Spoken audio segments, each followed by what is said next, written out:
राजे ज्यांच्या प्रेरणेतून हे हिंदवी स्वराज्य उभं राहिलं त्या मासाहेब जिजाऊ माता ज्यांनी या हिंदवी स्वराज्याची संस्थापना केली ते छत्रपती श्री शिवाजी महाराज ज्यांनी हे हिंदवी स्वराज्य वाढवले त्याचबरोबर आपल्या धर्मासाठी ज्यांनी आपल्या धर्मासाठी बलिदान दिलं ते धर्मवीर छत्रपती संभाजी महाराज माझे पूर्वज सरसेनापती यशाजी कंक आणि या हिंदवी स्वराज्यासाठी प्राणपणाने लढलेल्या सर्व मावळ्यांना प्रथम मी वंदन करतो।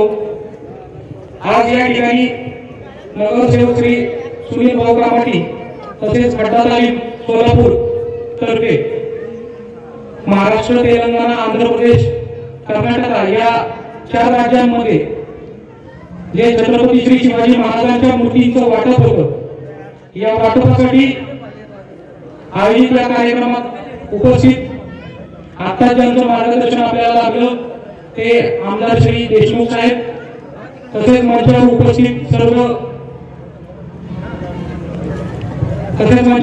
सर्व मंडळी आणि या कार्यक्रमासाठी शेकडोंच्या हजारोंच्या संख्येने आपण जे शिवभक्त सोलापूरकर या ठिकाणी उपस्थित आहात आपल्या सर्वांना कंक परिवारातर्फे प्रथम मी नमस्कार।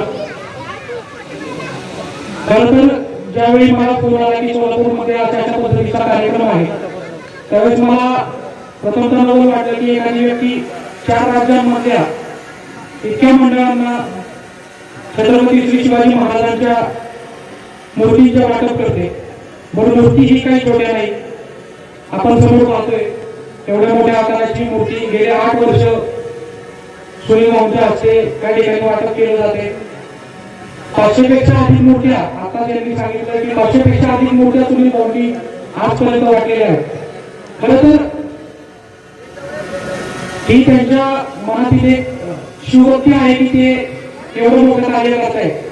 आज 500 पेक्षा जास्त मंडळांना सुनील भाऊंमुळे एक प्रेरणा मिळाली की आपण छत्रपती श्री शिवाजी महाराजांची जयंती मोठ्या धुमधडाक्यात साजरी करावी आणि 500 मंडळात प्रत्येकी 100, 200, 500, 1000 कार्यकर्ते जरी पकडले तरी आज सुनील भाऊ तुमच्यामुळे लाखो लोक शिवजयंती साजरी करतायत हा एक मोठा आनंद आपल्याला आहे आणि ही खरोखर सोलापूरसाठी एक अभिमानाची गोष्ट आहे। सोलापूरचे आणि आमचे कंक घराण्याचे नाते तसे फार जुने आहेत। मागील 2 वर्षापूर्वी श्री श्री प्रतिष्ठान हिंदुस्थानच्या कार्यक्रमासाठी सुद्धा मी सोलापूरमध्ये उपस्थित होतो। त्यामुळं सोलापूरकरांची शिवभक्ती खरोखरच मलाही अभिमान वाटतो की इतके कट्टर शिवभक्त आणि महाराजांसाठी झोकून देणारे मावळे या सोलापुरात उपस्थित आहेत आणि खरोखर तुम्हा सर्वांचा सुद्धा मला अभिमान वाटतो। आज या ठिकाणी कंक घराण्याची जी तलवार आपण पाहतात ती तलवार त्या तलवारीचा प्रकार जो आहे तो आहे मराठा भोग तलवार। जे मानाचे पदाधिकारी मावळे असायचे त्यांच्याकडे ही भोग तलवार पाहायला मिळायची।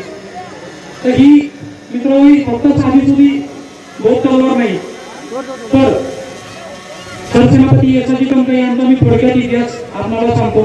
यशाजी कंक म्हणजे छत्रपती श्री शिवाजी महाराजांचे अगदी बालपणापासून जे मित्र। यशाजी आणि शिवाजी महाराज यांच्यात 4 वर्षाचा फक्त वयाचा फरक होता। ज्यावेळी महाराजांनी हिंदवी स्वराज्याचे स्वप्न पाहिले आणि ते पूर्ण करण्यासाठी सुरुवात केली त्यावेळी सुरुवातीला जे मावळे महाराजांना लाभले त्यांच्यापैकी अगदी आघाडीचं नाव म्हणजे यशाजी कंक आणि तानाजी मालुसरे। मागच्याच वर्षी चिकलताई मालुसरे या ठिकाणी येऊन गेल्या मला बरोबर अभिमान वाटतो यावर्षी मी आलेलो आहे। तर यशाजी कंकांनी अगदी सुरुवातीच्या काळापासून स्वराज्याची शपथ ज्या रायरेश्वर किल्ल्यावर घेतली त्या किल्ल्याच्या शपथ घेतानापासून ते अगदी यशाजींच्या वयाच्या 90व्या वर्षापर्यंत या स्वराज्याची सेवा केली आहे। यशाजी कंक म्हणजे त्या मोठ्या मावळ्यांमधला एक मावळा जे छत्रपती श्री शिवाजी महाराज धर्मवीर छत्रपती संभाजी महाराज छत्रपती राजाराम महाराज आणि ताराराणी साहेबा या चौघांच्याही कारकिर्दीमध्ये ज्यांनी स्वराज्याची सेवा केली असे काही निवडक मावळे होते। त्या मावळ्यांमध्ये छत्रपती श्री शिवाजी महाराजांच्या या सरसेनापती येसाजी कंकांचा उल्लेख करावासा वाटतो. येसाजी कंकांनी शिवाजी महाराजांच्या आयुष्यातील सर्व घटना पाहिल्या, सर्व घडामोडी पाहिल्या. फक्त शिवाजी महाराज नाही तर छत्रपती संभाजी महाराजांच्या काळात सुद्धा येसाजी कंक आणि त्यांचे पुत्र कृष्णाजी कंक कोंढा किल्ल्यावर त्या ठिकाणी गोव्यामध्ये त्यांनी पराक्रम केलेला आहे. येसाजी कंकांच्या सुरुवातीच्या काळाबद्दल सांगायचं झालं तर आमचे मूळचे गाव स्वराज्याची पहिली राजधानी ज्या ठिकाणी छत्रपती शिवाजी महाराजांनी 24 वर्ष वास्तव्य लाभलं ज्या किल्ल्याला, ते पवित्र ठिकाण किल्ले राजगड, या किल्ले राजगडाच्या पायथ्याशी असलेल्या भुतोंडे गावामध्ये येसाजी कंकांचा आजही 400 वर्षापूर्वीचा वाडा आहे. आता मी खाली काही लोकांना बोलताना ऐकत होतो की त्यांचे गाव कुठले सांगा, तर त्यांच्यासाठी सांगतो की राजगड किल्ल्याच्या पायथ्याशी असलेले भुतोंडे या गावी आजही हा 400 वर्षापूर्वीचा वाडा आहे. आज या ठिकाणी एक तलवार तुम्ही पाहता, अशा अनेक तलवारी, अनेक शस्त्र आणि बाकीची शस्त्र आम्ही त्या ठिकाणी जतन करून ठेवलेली आहेत. त्या काळातील नाणी, होल, शिवराई या सर्व आणि जुनी काळातील जुनी भांडी सुद्धा त्या ठिकाणी जतन केलेली आहेत. महाराष्ट्राच्या कानाकोपऱ्यातून, भारतातून तसेच या काही 2-4 वर्षांमध्ये बाहेरच्या देशातून सुद्धा अनेक पर्यटक, शिवभक्त, शिवप्रेमी, गडप्रेमी, इतिहास अभ्यासक आपल्या वाड्याला भेट देत असतात. मी या ठिकाणी सर्वांना, सर्व सोलापूरकरांना एक आग्रहाचं निमंत्रण करतो की आपणही सर्वांनी त्या ठिकाणी हक्काने कधीही 12 महिने 24 तास कधी आपला वाडा बंद नसतो.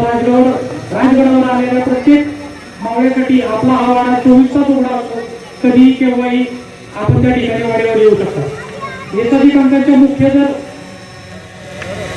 युद्ध सांगायची झाली तर सुरुवातीच्या काळात येसाजी कंक होते, पण ज्यावेळी महाराजांवर चाल करून तो अफजल खान चालून आला होता, तर त्या अफजल खानाच्या लढाईला जाताना प्रतापगडाच्या रणसंग्रामामध्ये महाराजांनी मोजके 10 अंगरक्षक निवडले होते. या 10 अंगरक्षकांमध्ये कंक घराण्यातील 2 युगपुरुष होते, येसाजी कंक आणि कोंढाजी कंक. आणि मला अभिमान वाटतो की तो अफजल खान मारताना माझे पूर्वज त्या ठिकाणी उपस्थित होते. आणि सभासद बकर किंवा आपण 91 कलमी बकरचं पाहिली, ग्रँड लक्ष्मी लढाईचाच पाहिला, तर ज्यावेळी महाराजांनी अफजल खानाला मारले त्यानंतर येसाजी कंकांनी त्या अफजल खानाचं मुंडकं घराच्या वेगळं केलं होतं आणि ते त्या ठिकाणी महाराजांना दाखवलं होतं. तर असा हा पराक्रम अफजल खानाच्या लढाईत येसाजी कंकांनी केलेला आहे. या लढाईवर येत्या थोड्याच दिवसात शेर शिवराज हे नावाचा चित्रपट येणार आहे. आता फत्तेशिकच नावाचा चित्रपट येऊन गेला, त्यामध्ये येसाजी कंकांचा सुद्धा समावेश होता. शाहिस्ते खानावरचा जी चाल गेली होती त्यामध्ये येसाजी कंक सुद्धा पायदळाचे सेनापती म्हणून उपस्थित होते, त्याचाही इतिहास दाखवलेला आहे. त्यानंतर येसाजींची गाजलेली आणि सर्वात तुम्हा सर्वांना माहिती असलेली लढाई म्हणजे हत्तीची झुंज. 1674 जेव्हा आपला राज्याभिषेक संपन्न झाला त्यानंतर दक्षिण दिग्विजय करण्यासाठी छत्रपती शिवाजी महाराज गोळकोंड्याला गेले होते आणि त्या ठिकाणी त्यांच्याबरोबर काही मोजके मावळे ज्यामध्ये येसाजी कंक, सूर्याजी माळुसरे, हंबीरराव होते, याचसारखे दिग्गज मावळे त्या ठिकाणी महाराजांबरोबर होते. आणि त्यावेळी महाराजांची फौज बघून कर्नाटकचा तो कुतुबशाह मुकाम महाराजांना म्हणाला, महाराज तुमची फौज तर एवढी मोठी है, महाराज आपकी फौज तो बहुत बड़ी है, लेकिन आपकी फौज में एक भी हाथी नहीं दिखता. आता महाराज त्याला कसं सांगणार की आमच्या दऱ्याखोऱ्यात, सह्याद्रीच्या दऱ्याखोऱ्यात, डोंगर कपाऱ्यांमध्ये, गड किल्ल्यांवरती इथं शत्रूला यायला शक्य नाही, तिथं हाती कधी येणार. पण महाराज त्या ठिकाणी त्या कुतुबशाहाला म्हणतात, तानाशाही ऐसा कुछ नहीं है, हमारे पास 50,000 हाथी है. त्यावर परत कुतुबशाह म्हणतो, आपके पास 50,000 हाथी है तो फिर एक भी हाथी आपने आपकी फौज में क्यों नहीं लाया. तर त्यावर महाराज म्हणतात की तानाशाही मेरा हर मावळा, माझा प्रत्येक मावळा हा हत्तीच्या ताकदीचा आहे. आणि त्या ठिकाणी त्या कुतुबशाहाला ते खोटं वाटलं. कुतुबशाही महाराजांची परीक्षा घ्यायचं ठरवलं. तर त्यावेळी कुतुबशाह महाराजांना म्हणाला, असं असेल तर तुमचा एखादा मावळा लढेल का आमच्या हत्तीशी. आणि कर्नाटकचे हत्ती म्हणजे फार मोठे, प्रचंड बलवंत. महाराज म्हणाले, तुम्ही कोणताही मावळा निवडा, माझा प्रत्येक मावळा हत्तीशी लढू शकतो. त्यावेळी महाराजांच्या एका बाजूला येसाजी कंक, सूर्याजी माळुसरे, हंबीरराव मोहिते सर्व उभे होते. त्या कुतुबशाहीने अशी सर्वांकडे नजर फिरवली. आणि त्यावेळी 1676 साल येसाजी कंकांचा जन्म 1626 म्हणजे त्यावेळी येसाजी कंक हे 50 वयाचे होते. त्यांनी त्या 50 वर्षाच्या ज्येष्ठ व्यक्तीकडे पाहून विचार केला की ही व्यक्ती काय मला वाटत नाही हत्तीशी झुंज देते, म्हणून त्यांनी मुद्दाम येसाजींचा त्या ठिकाणी निवडले. येसाजींना येसाजी पटकन पुढे आले, महाराजांना म्हणले, महाराज आज्ञा द्यावी. युद्धाचं दवंडी पूर्ण कर्नाटकामध्ये गोळकोंड्यामध्ये पसरवली गेली. गोळकोंड्याच्या वासियांनी आतापर्यंत 2 हत्तींची झुंज पाहिली होती, परंतु एका माणसाची एका हत्तीबरोबर झुंज हे पहिल्यांदा पाहिलं होते. आणि तो माणूस साधा सुद्धा नाही तर छत्रपती शिवाजी महाराजांचा मावळा होता. त्यामुळं त्या ठिकाणी भरपूर गर्दी जमली की हत्तीची झुंज पाहिजे आम्हाला, त्यासाठी गर्दी जमली. हत्तीच्या झुंजीचा दिवस आला. येसाजी कंक आपली शमशेर घेऊन त्या ठिकाणी महाराजांना मुजरा करून मैदानात उतरली. समोरच्या बाजूनी त्या ठिकाणी हत्तीची झुंज लढवताना हत्तीला मदत केलं जायचं, त्याला नशा दिली जायची जेणेकरून तो अजून चौथाला पाहिजे, अजून गवला पाहिजे आणि समोरच्या दुसऱ्या हत्तीवर जोरात पाहून गेला पाहिजे. अशा हत्तीला 30 ते 40 हसनांनी लढून आणला. विचार करा, ज्या हत्तीला राहायला 30 ते 40 हसन लागतात त्या हत्तीला एका येसाजीकांच्या अंगावर सोडण्यात आलं. परंतु येसाजीकन काही साधी व्यक्ती नव्हती, छत्रपती शिवाजी महाराजांचा मावळा होते. ते शक्तीपेक्षा युक्तीश्रेष्ठ हे महाराजांचं जे गीत होतं ते येसाजीकांनी त्या ठिकाणी वापरलं आणि त्या हत्तीवर चालून गेले. त्यांना माहित होतं की हत्तीबरोबर ताकदीने लढण्यापेक्षा युक्तीने लढलं तरच आपला विजय होऊ शकतो. आणि त्याच पद्धतीने त्यांनी हत्तीला दाखवायचा त्या ठिकाणी वेग मांडला. हत्ती ज्या वेळी अंगावर यायचा त्या वेळी त्याला हुलकावणी देऊन ते बाजूला सरकायचे. असं करून हत्तीला पळवून दाखवला. हत्तीला शेपटीला धरून त्याला शिकवला, त्याला राग येऊन दिला.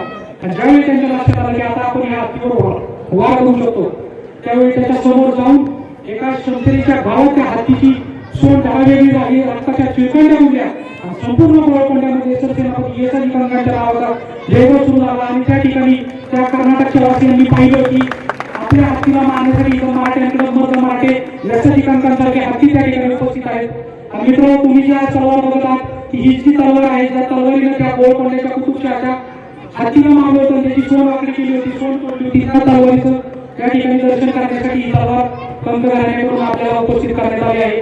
आणि या सगळ्या गोष्टीचं श्रेय जातो सुनील भाऊ कामानी यांना की त्यांनी हा योग या ठिकाणी जुळवून आणला. मागच्या वर्षी तानाजी मालुसरे यांच्या वंशजांकडे असलेली कवड्याची माळ त्या ठिकाणी सुनील भाऊंनी उपस्थित करून दिली होती आपल्या सर्वांच्या दर्शनासाठी. आज ही परमपवित्र तलवार या ठिकाणी उपस्थित आहे. तरी खरोखर माझे वैयक्तिक भाग्य आहे की मी या कंक घराण्यामध्ये जन्माला आलो, परंतु मी या कंक घराण्याच्या वतीनं आपल्या सर्वांना पुन्हा एकदा सांगू इच्छितो की आपण ही एक तलवार या ठिकाणी आहे, पण त्या ठिकाणी 400 वर्षापूर्वीचा वाडा आहे, मोठा इतिहास आहे. आज जेव्हा आपण गडकोटांवर जातो तेव्हा एक वेगळी ऊर्जा आपल्या अंगात संचारते. तशाच प्रकारे जेव्हा शिवभक्त आपल्या कंकवाड्यावर येतात तेव्हा त्यांच्याही अंगात एक वेगळी ऊर्जा संचारते. त्यांनाही कुठेतरी येसाजी दिसतात, कुठेतरी कृष्णाजी दिसतात.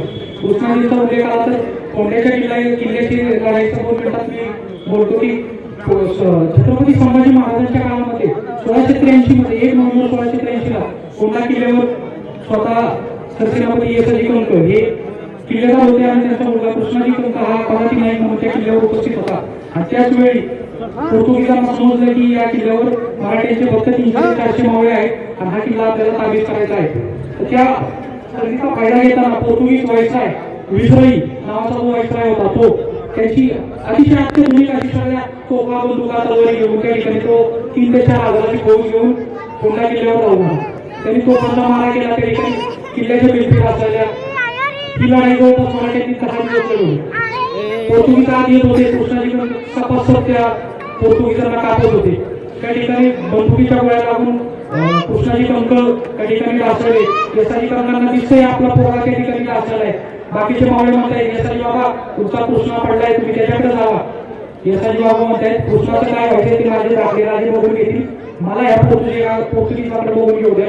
आणि अशा पद्धतीने 10 दिवस त्या ठिकाणी येसाजी कंकांनी तो किल्ला लढवला. 10 नोव्हेंबर 1683 साली स्वतः छत्रपती शिवाजी महाराज छत्रपती संभाजी महाराज त्या ठिकाणी येसाजी कंकांच्या मदतीला राहून आले आणि तो पोर्तुगीज व्हायसराय विसराई त्या ठिकाणी पळून गेला.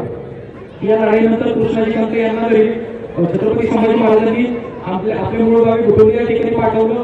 कृष्णाजी कंक येसाजी कंक घोटवल्याला आले. त्यानंतर कृष्णाजी कंकांचा दुर्दैवी जखमा घोटून मृत्यू झाला. त्यानंतर 23 जून 1685 ला स्वतः छत्रपती संभाजी महाराज त्या ठिकाणी आपल्या वाड्यावर आले आणि त्यांनी त्या ठिकाणी कंक घराण्याचे येसाजी कंकांचं स्थापन केलं. येसाजींचे दुसरे पुत्र सावजी कंक यांना पुढचा कारभारी नेमण्यात आला. त्यांना विनापागाने त्या ठिकाणी घोडांचं बक्षीस देण्यात आलं. आणि अशा पद्धतीने पुन्हा एकदा 1683 नंतर 1689 साली पुन्हा एकदा येसाजी कंकांचा रायगडाचे किल्लेदार म्हणून उल्लेख आढळतो. राजाराम महाराजांच्या काळातही येसाजी कंकांनी काम केलं, तारावाणी साहेबांच्या काळातही येसाजी कंकांनी काम केलं. त्यामुळं चारही छत्रपतींच्या त्या ठिकाणी अंडर काम करण्याचं भाग्य पंत घराण्याला लाभलं. आजही आपल्या वाड्याची रचना अशी आहे की वाड्याच्या प्रत्येक खिडकीतून किल्ले राजगडाची सजीवनी माती आणि महाराजांचा बाले किल्ला त्या ठिकाणी आपल्याला दिसतो आणि त्या किल्ल्यावरून आपला वाडा दिसत असतो. त्याच्यामुळं खरोखर आम्ही स्वतःला भाग्यवान समजतो की स्वराज्यातील सरसेनापती यशवंत कंकर हे एकमेव असे मावळे आहेत जे सलग 30 वर्ष पायदळाचे पायदळ प्रमुख सर्व सरसेनापती म्हणून त्या ठिकाणी त्यांनी स्वराज्याची सेवा केली आहे. आणि त्या 30 वर्षाच्या काळात फक्त आणि फक्त 20 वेळा त्यांचं घरी येण्याचे उल्लेख करतात.